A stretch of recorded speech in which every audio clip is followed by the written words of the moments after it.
నమస్తే, welcome to RP7 TV news. Prakasam జిల్లా ఎర్రగొండపాలెం నియోజకవర్గంలో గల 5 మండలాలలో ఎక్కువగా వలసలు వెళ్లిపోతున్నారు. సంవత్సరంలో 6 నెలల వరకు బయట పట్టణాల్లోనే ఉంటున్నారు. వరి కోతకు, చెరుకు కొట్టుటకు, చలికి, వర్షానికి చిన్న పిల్లలను సహితము బడి మాన్పించి వారితో పాటు వలసలకు తీసుకువెళ్తున్నారు. గత ప్రభుత్వాలు టీడీపీ, వైసీపీ ఎర్రగొండపాలెం నియోజకవర్గంలో వలసలు నివారణకు అడ్డుకట్ట వేయలేకపోయారు.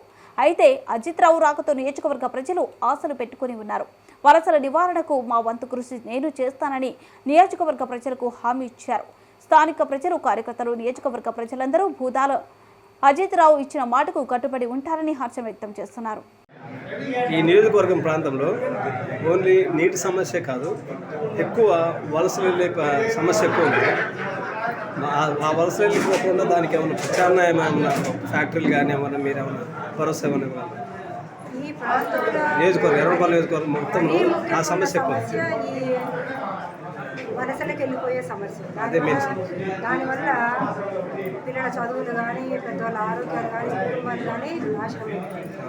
మేము కానీ అవకాశం ఇచ్చినట్లయితే ఈ నియోజకవర్గంలో మనకి ఉపాధి హామీకి చిన్న చిన్న పనులు అట్లాంటివి అతీతంగా పరిశ్రమలు నెలకొల్పడం కానీ, కోల్డ్ స్టోరేజ్లు కానీ, ఫుడ్ ప్రాసెసింగ్ యూనిట్స్ పెట్టడం కానీ, అతి తక్కువ ఖర్చుతోని మనకి నర్సరీలు ఎంతో డెవలప్ అయ్యాయి.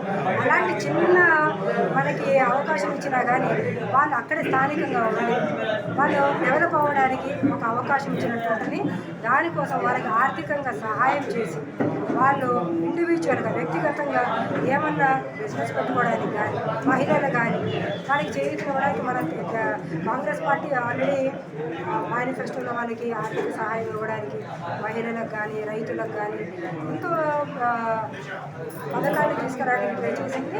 అలాంటి పథకాల ఆధారంగా ఈ యొక్క వలస సమస్యని అడ్రస్ చేయడానికి మనకు మంచి అవకాశం ఇచ్చినట్టుంది.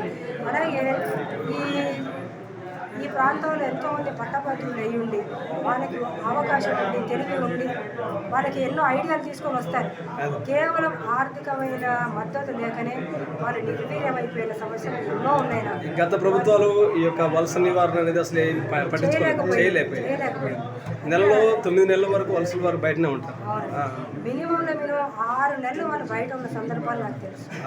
ముఠాలుగా ఏర్పడి జనాల్ని తీసుకెళ్ళిపోయి పనులు చేయించుకొని కుటుంబాన్ని, ఇళ్ళని గాలికి వదిలేసి, గాలికి వాళ్ళ ఉన్న సమస్యల వల్ల, వాళ్ళ ఉన్న బలహీనతల వల్ల పిల్లల్ని, తల్లిదండ్రులని, వృద్ధులని ఇంట్లోనే వదిలేసి ఆ పింఛన్ వస్తుందనో మరి గడుస్తుందని అనుకుంటారు.